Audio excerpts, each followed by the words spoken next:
Today we're reading from Kunti's prayers in the Srimad Bhagavatam, first canto. That's chapter 8. And today's verse is the very famous verse 26. Janmaishvarya Shruta Shribhir Idamana Madapuman Naivarhat Yabitatum Vae Twamakinshana Gocharam. Janma, birth. Aishvarya, opulence. Shruta, education. Shribhi, by the possession of beauty. Edamana, progressively increasing. Mada, intoxication. Human, the human being. Na, never. Eva, ever. Arhati, deserves. Abhidatum, to address in feeling. Vai, certainly. Twam, you. Akinchana Gocharam, one who is approached easily by the materially exhausted man.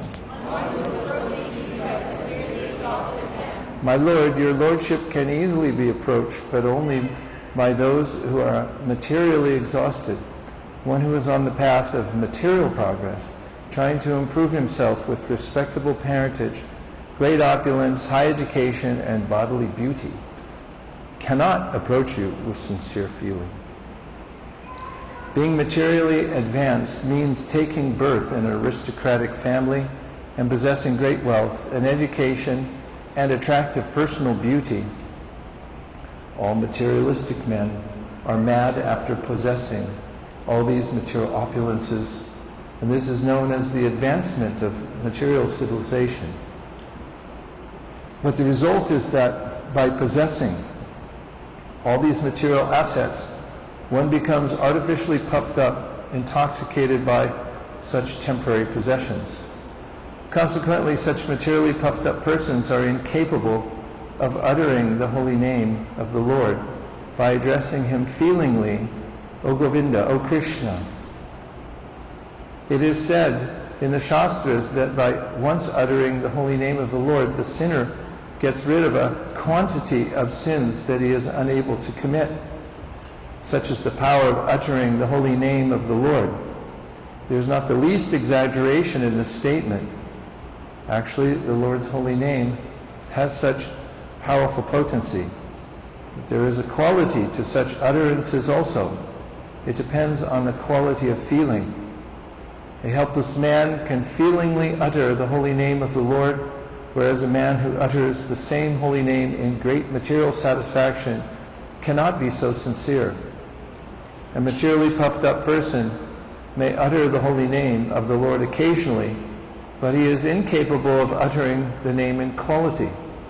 Therefore, the four principles of material advancement, namely 1, high parentage, 2, good wealth, 3, high education, and 4, attractive beauty, are, so to speak, disqualifications for progress on the path of spiritual advancement. The material covering of the pure spirit soul is an external feature, as much as fever is an external feature of the unhealthy body. The general process is to decrease the degree of fever and not to aggravate it by maltreatment. Sometimes it is seen that spiritually advanced persons become materially impoverished. This is no discouragement. On the other hand, such impoverishment is a good sign, as much as the falling of temperature is a good sign. The principle of life should be to decrease the degree of material intoxication, which leads one to be more and more illusioned about the aim of life. Grossly illusioned persons are quite unfit for entrance into the kingdom of God. I first offer my respectful obeisances to His Holiness Bhakti Marg Swami. Thank you, Maharaj, for inviting me here so many years ago. It's by Maharaj's encouragement that I came here in the first place, and I've taken up other services because he's very generous in heart. He sees the good in others, finds good qualities where there are none, and tries to encourage those that he meets. And amongst his godbrothers, he's well known as not only affable, but charitable, talented, and a great inspiration to everyone. Thank you very much for maintaining such a beautiful community, or communities. Hare Krishna. I offer my humble obeisances to His Divine Grace A.C. Bhaktivedanta Swami Prabhupada, who single-handedly brought the spirit of devotional service along with the practice so that anyone in any part of the world could take it up. I offer my respectful obeisances and deepest feelings of friendship to Dharmaprana Prabhu, who is the emblem of steadiness in devotional service. Whenever I see you, Dharmaprana Prabhu, I just want to dance in kirtan and go out to O'Hare Airport again together. In my mind and heart, that's where we are together eternally. Thank you for all you do. And I offer my respectful obeisances to all the assembled devotees. You're great, rare souls and Vaishnavas, Vaishnavis who are sending out a vibration all over the world to show what it looks like to practice Krishna consciousness together with great sincerity and concentration. It's a beautiful thing to behold. Thank you for all you're doing. Hare Krishna.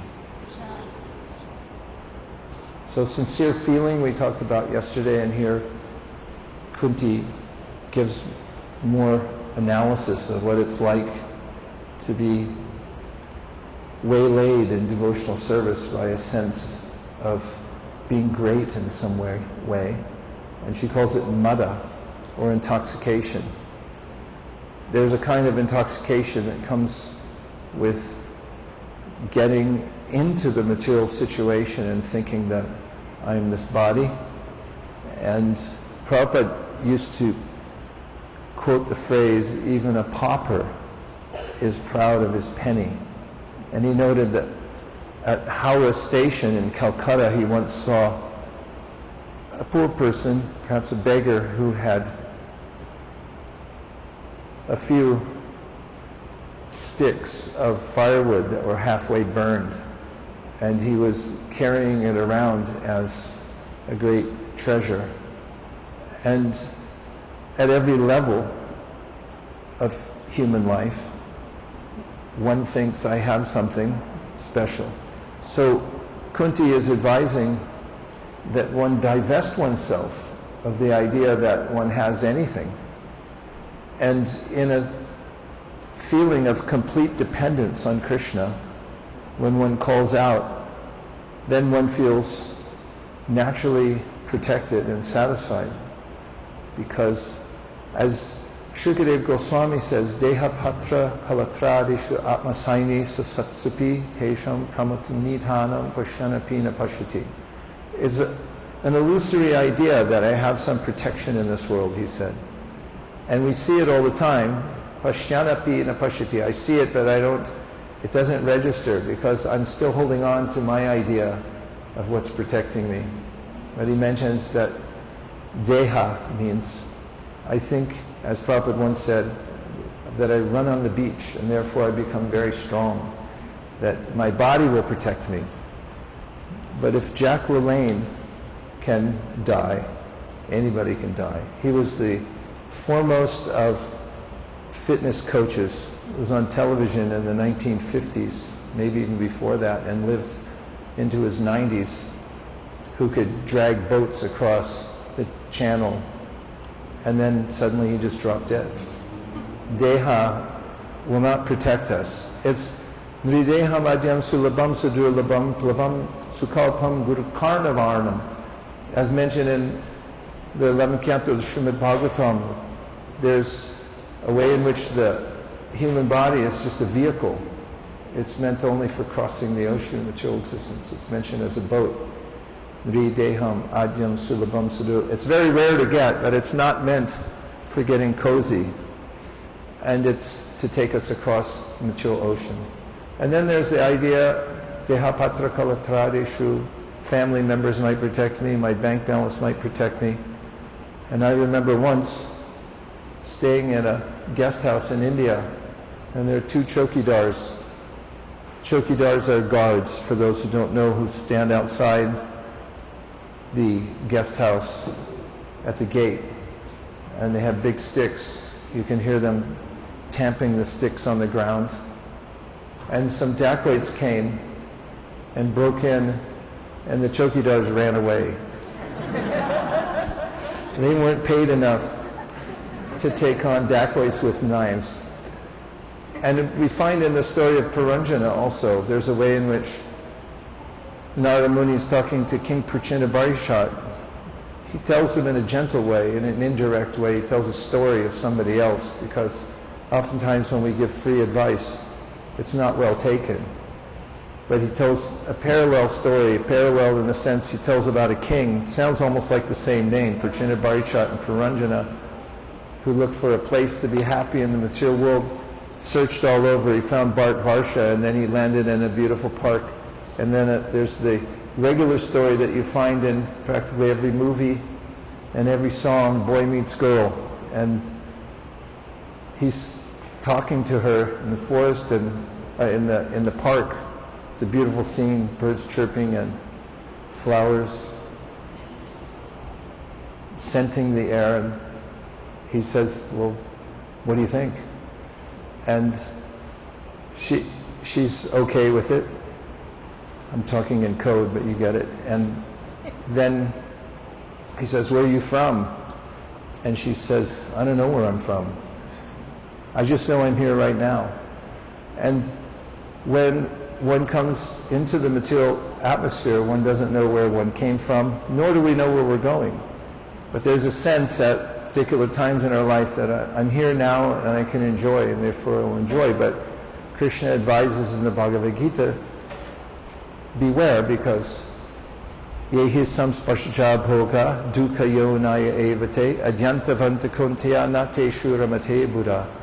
That if you're not aware of the fact that by trying to enjoy the temporary environment of the material world that you'll suffer more. In fact, Bhagavatam points out that the moment one starts planning to enjoy something temporary, that's when you start to suffer. Without that information, then one walks full-heartedly into the trap of the material world and thinks then that I'll take protection from my material circumstances.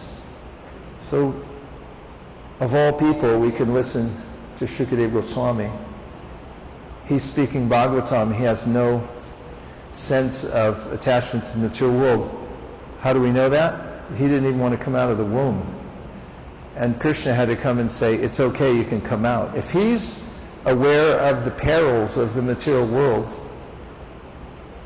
and he's careful because he knows that just a sidelong glance at anything in the material world can lay one for lifetimes. Look at Bharat Maharaj. So in his sense of caution, and Prabhupada says we should be careful, he then was reticent about coming out of the womb, and when he did come out of the womb, his father said, how about a little, and before he could finish the sentence, Shukadeva left, just turned around and walked away from his father, who was Srila Vyasadeva. That was his sense of trepidation about involving himself in the material world. We're not advised necessarily to do that, but Rupa Goswami, whose disappearance it is today, had given us the practical ways in which to live in the world but be detached from it, and that he speaks in his Nectar of Devotion in the Bhakti Rasamrita Sindhu about Yukta Vairagya. Sarvopadi Nirmuktam Tatprakrina Nirmalam Rishikena Rishikesha Sevanam Bhaktiruchite. That you can use all your senses, but just use them in the service of the Lord. And as we hear in the purport today, the attitude in which one uses anything is the key. It determines whether one becomes more entangled, or whether one is able to live in the world without being overcome or attached to the temporary. As Krishna says in the Bhagavad Gita, Brahmanyadaya karmani sangam chakva karotiya lipyate nasapapena padma patram ivambasa. If you interact with the material world with the sense that I'm using this only in Krishna's service, I don't have anything and I don't own anything, which is good fiscal policy also, isn't it, for those who have any assets. Does anybody here have any assets, financial assets? You don't want to admit it? Because Maharaj is listening and like, hey, how come you didn't donate last year? In the tax code, people do their best to show that they don't have any assets. They'll balance out, they'll do a long form in taxes, which means that they try to balance out all their expenses and say, actually I made no profit. There was nothing left for me. That's what a good accountant will do. And there's other ways one can protect one's financial assets, for instance, a trust. If you put your money in the trust, although your name's in the trust, it all belongs to the trust. You're just overseeing the trust. You're the executor of the trust, but it doesn't belong to me. In every way, fiscally, this is the endeavor. People try to distance themselves from the ownership of the money, because the more you claim ownership over it, the more you get taxed. You need ways to defer taxes. And in a similar way, Krishna says, don't claim any assets. Janma aishvarya shuta shibir vizaya. I'm so beautiful. I'm so rich. I'm so... Whatever I'm so is an illusion. We're not so anything. And Prabhupada, in a way of helping his disciples imbibe this idea, sometimes devotees who join the Krishna consciousness movement and then he said, oh Prabhupada, I'm so fallen. I'm the most fallen. And Prabhupada said, you're not the most anything. Which is a way to sober one's disciple or oneself. Of who do you think you are? Everyone thinks I'm something. And I have some chip in the game because I'm this, I'm that. And this idea, Kunti is helping us divest from this idea and saying it's okay to be a Kinshana because that's who you really are. It's a great relief to actually say I have nothing. I don't own anything. I can't possess anything. All I can be is humble servant. Plus I don't know anything, which was the mode of Sanatana Goswami when he approached Sri Chaitanya Mahaprabhu, who as a great scholar was famous for his intellect. And when he approached Sri Chaitanya Mahaprabhu, he said, the thing is, I don't know anything. I don't even know who I am. People say that I'm learned, and I'm so foolish that I listen to them and I think, oh, maybe I am a little learned. But I'm not a little anything. I'm not the greatest anything. I'm a Kinshana. So Kinshana means something. And our Kinshana means I don't possess anything. I don't have any quality. I'm just fully dependent on Krishna. Bhaktivinoda Thakur expresses these feelings in some of his poems. One of them notably is about how he prays to be Krishna's, the dog of a Vaishnava.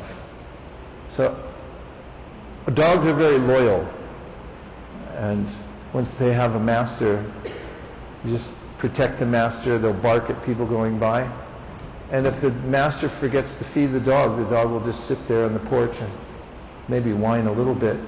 But he said, I'll be your dog, dear Vaishnava Thakur, and I'll stay on the back porch. And when you're there with your associates hearing and chanting, then I'll stay on the back porch, and when you're finished taking prasadam, anything left over you throw over the edge of the porch, and that will be my food. And meanwhile, I'll just keep everyone away who's coming to disturb your bhajan. There's a mood of akinchana. I don't have anything. Prabhupada also pointed out, it doesn't mean that one should act incompetently. That means, although one feels I don't have any qualification, which is one, by the way, symptom of bhava, that Chaitanya Mahaprabhu taught to Sanatana Goswami in the 9 symptoms of bhava, he said, as one advances in devotional service, one feels less and less qualified. Nonetheless, the person is obviously daksha, or expert, in doing everything. And it's telling also, oftentimes when we speak in corporate environments, because it's so competitive and we talk about humility, people say, yeah, but everyone will just walk all over me. And if I'm humble, then people will take advantage. Prabhupada points out in his prayers before he came to America that Arjuna was very humble, but he stood up, he kept his posture, and he fought for Krishna and he fought for Dharma. It doesn't mean that one takes on this mood of incompetence or of being a kinshana and then one becomes milquetoast in all circumstances and then is a doormat for others to step on. There is a way in which one may keep one's posture as a representative of Krishna, but that's the identity, that I'm doing this for Krishna and it's not for my own ego. And then one is impervious, going back to Brahmanyadaya karmani sangam chakva karotiya. Means when you give up the tendency to say, this is mine. For instance, intellectual property. There's a way in which we may hear something and then say, oh, that came from somebody else, but I'm going to present it as mine. Because I want to enjoy the fame of saying something that sounds witty. And then we don't admit it. Vraja Vihari Prabhu told me once, when you give credit where credit is due, you don't lose credit. On the other hand, another Godbrother told me, if you take credit where credit isn't due, later on you'll be blamed for something that you didn't do. You might wonder, I didn't do anything, and they blame me. It's like, yeah, that's because you claimed credit at one time. So devotees know these subtleties, that everything evens out in the world, and it's okay to be who you are, which is a servant of Krishna. And counterintuitively, those who are simple servants who want no fame get the most fame. Madhavaendra Puri is an example. So pure of heart that when he found out that the deity, Kṣīra-corā-gopīnātha, had saved some sweet rice for him, and the pujari came looking for him and said, the deity came to me in a dream, saved this for you. And Madhavaendra Puri left as soon as possible because he didn't want any credit. He didn't want anybody to come and say, oh, you're so great, the deity's thinking of you personally. As devotees, as indicated in this purport, who have this fully dependent feeling with Krishna, have a deep relationship with Krishna, or even if it isn't deep, it's significant. And therefore they don't want to disturb it, because they know when the false ego comes in, the false ego is like a little tyrant. You can imagine sitting with a little velvet crown encrusted with fake jewels or something, sits on a little throne and tries to usurp any sense of sincerity that I may have. And they said, no, I'll take that and I'll aggrandize you so that you look better. But those who realize that devotional service is an internal process and that Krishna sees our sincerity, they want to protect that. In the Bhagavatamrita, Sanatana Goswami says, when you have some realization, a gift that comes from Krishna, be careful about revealing it. He says, don't reveal it even to your own mind. Because then the mind, in concert with the false ego, might say, yeah, let's somehow or other get that out there on the internet so that it comes back to you as an aggrandizement that, oh, you're a great devotee after all. one who's able to fast without drinking water underwater on a fast day, which is the old saying in Bengal, on a dry fast day when nobody's drinking water, and then the person goes through the Ganga, dunks underwater, but then underneath the water, drinking a few big swallows. If I'm able to actually fast from taking any credit, as Prabhupada passed on the credit, whatever he got, to his spiritual master, which is really the process in San Francisco, when a few of us met Prabhupada in his room, and one of my godbrothers said to Prabhupada at a point in the conversation, "Prabhupada, it's all your mercy." He slapped the table and said, "It is not. It is the mercy of my Guru Maharaj." He instantly passed it up. He wouldn't touch it. He didn't want it to land on him. Before it could land, he hit the table and he said, "It is not. It is the mercy of my Guru Maharaj." So Kunti gives us this very rare advice. You don't hear it much, although people intuit that those who are humble have some superpower to be able to sublimate their desire to present themselves as greater than everybody else. But Kunti gives how this is actually the path to self-realization. To be aware of our tendency to intoxicate by taking whatever asset we have and then flaunting it. So we have permission just to be simple and sincere, humble, and a kinchana gochara. Now we'll take some reflections or questions. Yes, Samya Prash, which is the place of Srila Vyasadev's cottage, which is surrounded by berry trees. Badarayana refers to the berries that grow around that place. Sages eat berries. Vyasadeva ate berries. You can try it, see if it helps. Go ahead. Thank you. I'm really appreciating this point of not keeping ourselves out of the middle, not making a big deal out of ourselves. And also reflecting on the Bhagavatamrita, there is a section where our protagonist, who is at this point an accomplished yogi, is asked to take the service of instructing. He's asked to take the service of instructing somebody who is less experienced than himself exists. Normally self-praise is as good as death. But if it helps somebody else to advance in bhakti, then you must do it. So wondering if you could speak to that point of, yes, keeping ourselves out the middle, but at some point there's a necessity for exemplifying what the process works. Like, this is how it works, and if it needs, I guess, an attention, it's Prabhupada said, it's not me.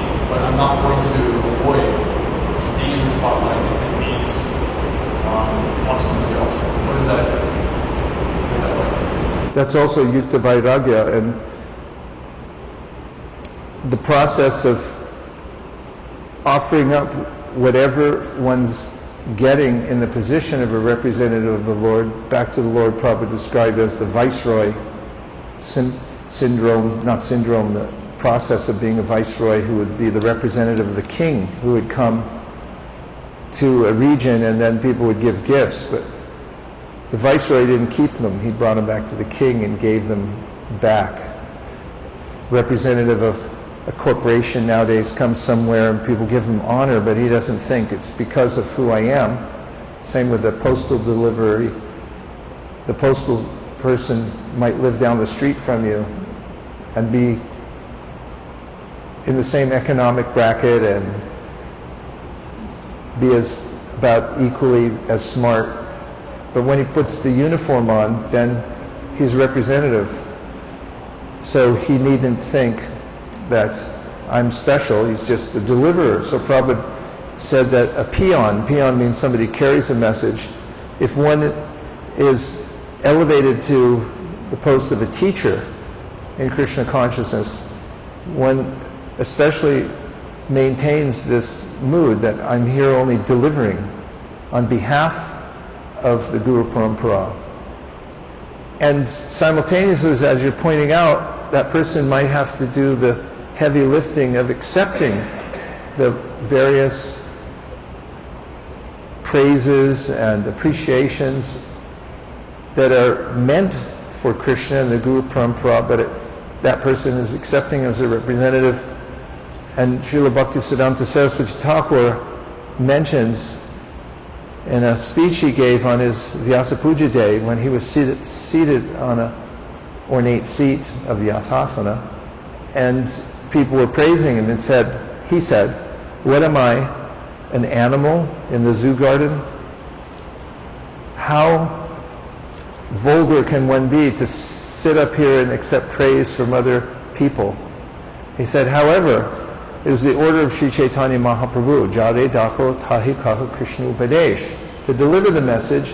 And he says, Hoi Tara Guru Edesh, you should become a guru. In order to do that, means there's some sense that somebody has to lead the meeting. Somebody has to take a lead position in order to serve. And once, one of my godbrothers who had been elevated to the post of facilitating GBC meetings. At GBC meetings, there's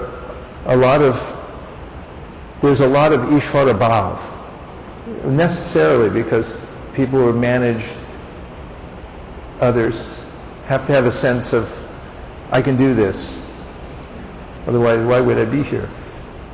And when you get a round table full of Ishvara Bhavas, managing such a meeting might require some a meeting out of discipline and restraint in others. And my godbrother pointed out to me, he said, when I go there, sometimes they're very senior people to me, but I'm telling them that you're going to have to wait, and he's talking now. And he says, because he's in the role, he's been asked to do that service, his perspective was, I'm serving the meeting. And the idea that I'm transgressing at that point, although everything should be done respectfully, is not valid because the person's been put in that position. So in service to Krishna, one cannot also claim that I can't be empowered, because then what use are you? There is a philosophy that only Prabhupada was empowered, nobody else can be empowered.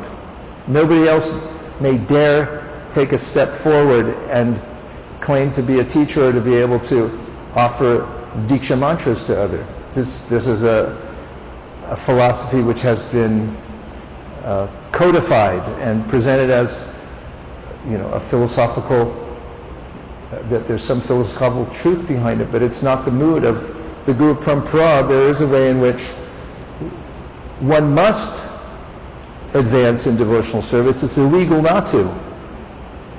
In fact, it's slightly offensive to say it doesn't work on me. That's your fault, as we heard this morning, and just in the excerpts I read from Prabhupada, he said it's your fault if you're not able to take full advantage of the holy name. It's not that you can't do it. Even Vyasadeva says in the Brahma Sutras that everyone's an agent for change, and because the Shastra says you can rise to a higher level, that means you can. So don't claim incompetence forever, permanent incompetence. You have to become competent, but part of that is also handling that responsibility without claiming it to be your own. It's just bequeathed by the Lord temporarily. If we mishandle it, and Prabhupada used to tell the story of Punar Musika Bhava. Right, Maharaj? He told the story. Again, become a mouse. There was a little mouse, and he was being harassed by the cat, so he went to the sage and he said, "Hey, little kid, please, help me. What do you want?" "To become a cat."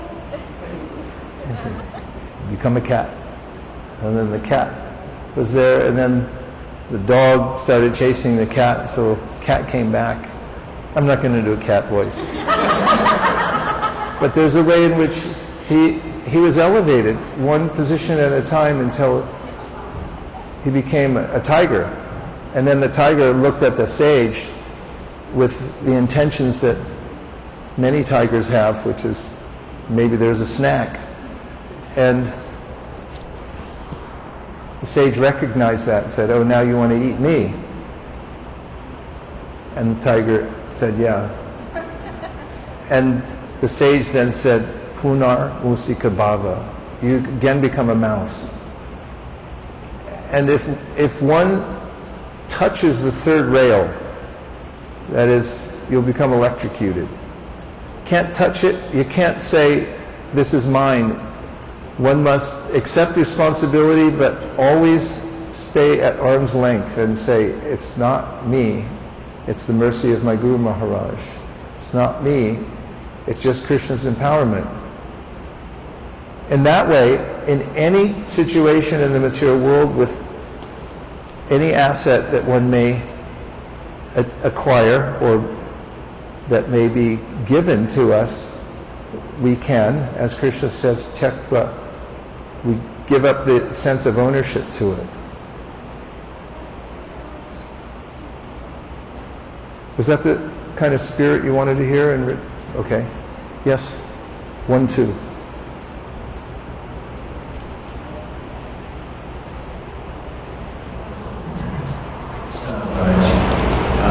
On the same tone as the previous question, you mentioned simplicity is key to learning. Shabbat Saraswati Thakur says that simplicity is Vaishnava. But kind of as we start advancing, that devotees naturally give praise, and we feel that we lose our simplicity and another. How do we ensure, how do we regain our simplicity when we're still so-called serving a kind of or so-called advance? How do we maintain that must Try to find somebody who will chastise you. Sometimes Godbrothers. I have a Godbrother who's extremely good at that. And I got a message saying all kinds of things about just saying, "Who do you think you are?" And "You've got your head in the clouds." It went on and on. And I read it, my first instinct was I'm going to block him. And I actually did for 2 minutes. And then I walked back in and I unblocked, and then I wrote back and I said, "Thank you. I deeply appreciate your chastisement. It has given me a new life. I accept it, and I'm going to be more humble." And as soon as I did, I felt unburdened. And the next morning, the person wrote me back, "I'm so sorry. I really didn't mean it. I just was in a grouchy mood, and I misunderstood this and that." But at least I was free. I don't know how he feels, but I feel unburdened, and I feel like I was trying to follow one of the mantras that I often give to other people, which is, "I live to be corrected." But if I actually do live to be corrected and am open to chastisement, I don't deflect it when it comes. Just say, "Yeah, you're right. Take it on." Of course, there are times in which, when you're representing someone, like in the story of Lord Nityananda and Krishna's Kaviraj had a festival at his house. What's the name I'm thinking? Minikitena Ramdas was the direct representative of Lord Nityananda. He was one of his Harishads, eternal associates, and therefore he was same as Lord Nityananda, and he was there at the festival. And Kaviraj Goswami's brother, who accepted Lord Chaitanya but didn't accept Lord Nityananda, it was a thing. And he therefore gave short shrift, disrespected Minikantana Ramdas, who is in that Sakya Ras, like Lord Nityananda and his other associates.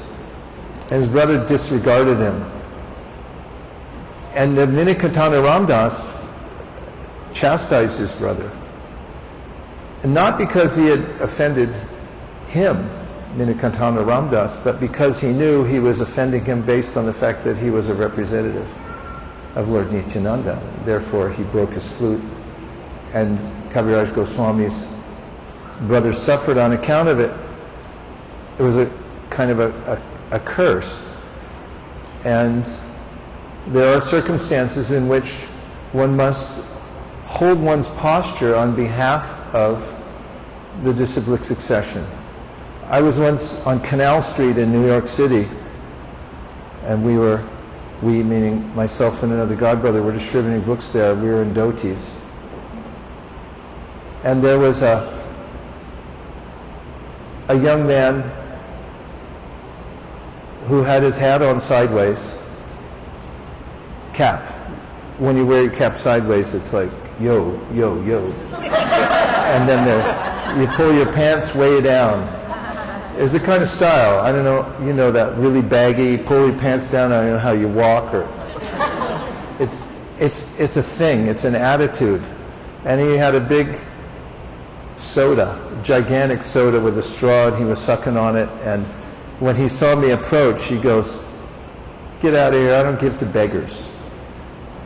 And I felt a sense of indignance, but not because of me,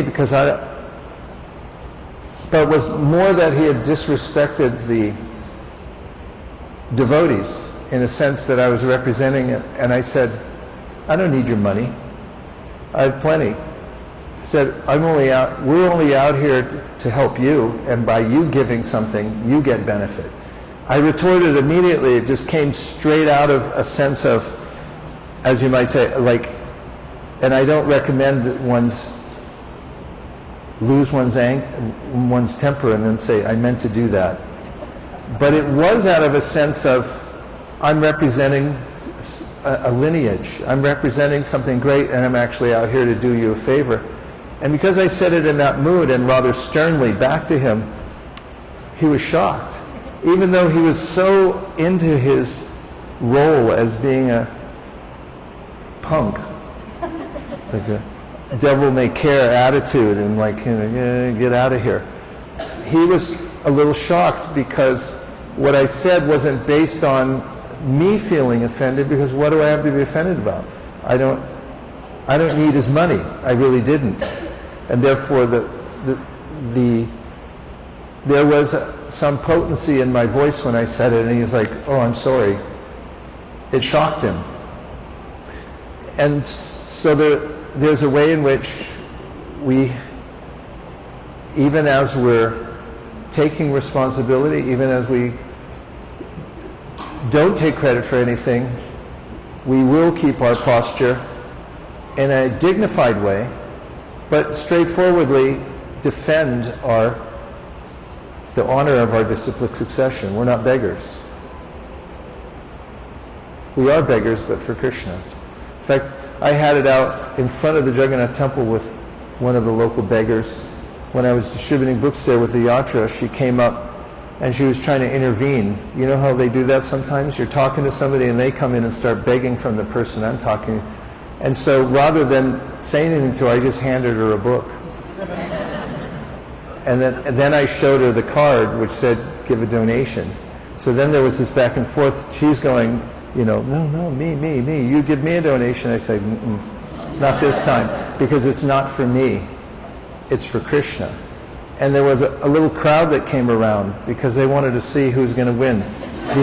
The American wearing a dhoti and tilak, or the genuine Orissan little lady beggar. Like, it was an implausible kind of a, you know, rumble in the jungle kind of thing. It's like, so it was a very interesting scene, and we went back and forth for a few minutes, and she could tell how resolute I was And the only reason I could be resolute is because I knew I'm not collecting money for myself, and it's going to Krishna, so I win. Sorry, but I win. Because it's not me, it's Krishna. And that's what the crowd did. And, she smiled at a certain point. She realized, because she was pious, she's in the Dham, and she said, okay, and she gave a donation. And then everyone went. We do keep our posture. We do represent our Guru. It's not me, it's on behalf of, we're honoring our Guru Parampara. But we do it in a way that's gentle, because it's not personal. It's business. Oh, who's next? You're next, and then Bhagavat Prabhu. So trying to apply being a representative, as you're saying, can be dangerous, and I'm hopeful you can share with me a litmus test. Like Vraja Vihari Prabhu says, as Bhagavatam speaker, his litmus test, can I sit in anyone's class, whether they're brand new devotee or a sannyasi? So can you give some litmus test? That's a good one. And I appreciate Krishna consciousness coming from. I remember Karandar Prabhu, he's from bygone ages in ISKCON, was a famous manager. His brother was Keshava, he's already passed away. Karandar Prabhu, still alive, I think he lives in South America. But Prabhupada liked him because he was really smart, and he was a good manager. He gave memories of Prabhupada, and he said he was the king of LA, as he was the GBC, I think the first GBC ever, perhaps. And he also managed and was in charge of a few other things. And he went to visit some other temples, and he said, I suddenly felt uneasy. And he was trying to reconcile why he felt uneasy suddenly, and then it came to him that he wasn't the center of attention like he was in Los Angeles. And therefore, he said that he realized that his ego had encroached. It's insidious. It can sneak up. It's good to have someone nearby you that can bring you back to reality. That's why Grihastha gurus have sometimes a safeguard. Because generally wives don't mind speaking their mind. Like, why did you do that? I mean, we should have friends that are able to do that and not simply be obsequious at every moment. If we're isolated and we become enamored and we just become used to the idea that I'm always the center of attention and we're not able, I love the litmus test of Radhikaraman Prabhu, his examples are spot on, that I can't sit in somebody else's class. Prabhupada did it to set an example. He would sit in his own disciples' classes in Vrindavan and just listen to them give class. Point was, they're speaking Krishna Katha in an unauthorized way. Therefore, there's no sense of, I can't be here because I'm too great. So those are ways that we can test ourselves and see, how am I doing? Yes, Mahabhagavat Prabhu.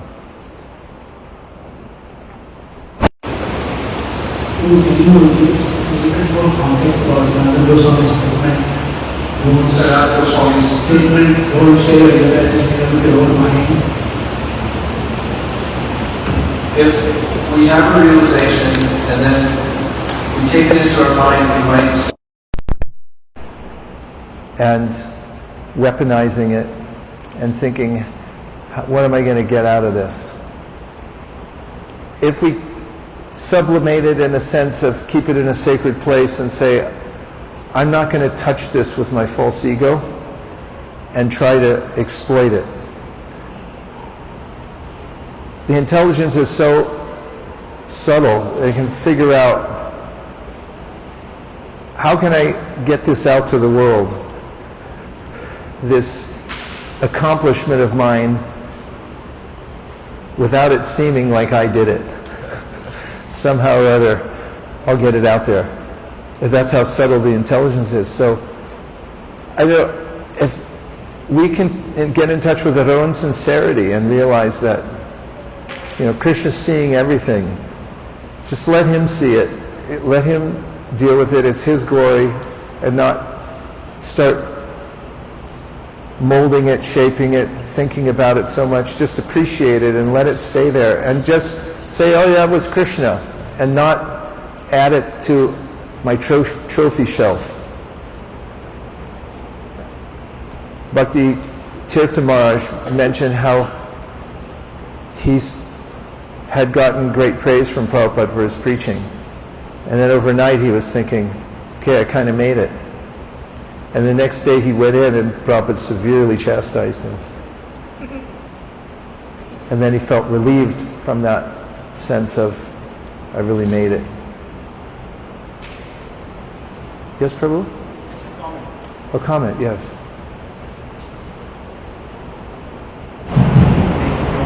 Just a comment on Prabhu mentioned about the litmus test. One thing I have learned that I try to apply a lot is if I get attached to a service that I'm doing. I think somebody said that Srila Prabhupada's family is so big, there's definitely at least one person, one devotee somewhere in the world who's doing that service better than me, more efficiently and much better than me. But in that times. There's a story in the Srimad Siddhanta Vaibhava about rising stars in the Gaudiya Math who had developed a flourishing community, and some of the Godbrothers had felt that he was egotistic and the only reason he was there is for his own aggrandizement, and besides that, the only reason he's successful is that he had some previous expertise in business or something like that. That was the context. So they complained to their Guru Maharaj, Srila Bhaktisiddhanta, who then called the person in question into an assembly of the complainers. And he said to him directly, I've decided to relocate you. I'm going to put you in a different place to do your service.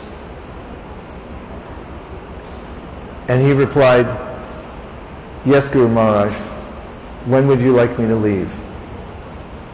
And then Srila Bhaktisiddhanta said, you can stay. He wanted to see what was his motivation. And he proved it to the others that he was ready to go in a moment. It doesn't mean also, there's a subtlety to it too. We should be attached to our service.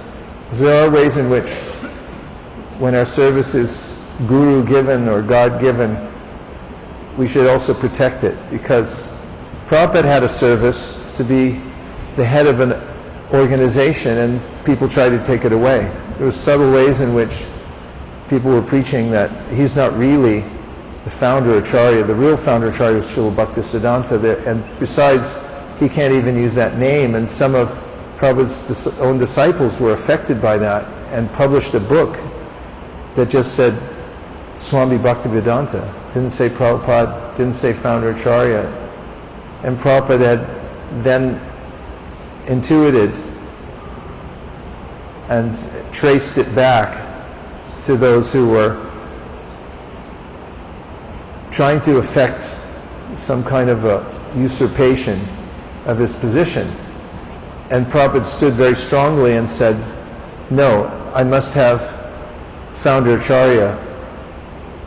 Now somebody may say, isn't that using these titles and having the title Prabhupada, isn't that some sort of acknowledgement of your greatness? To which one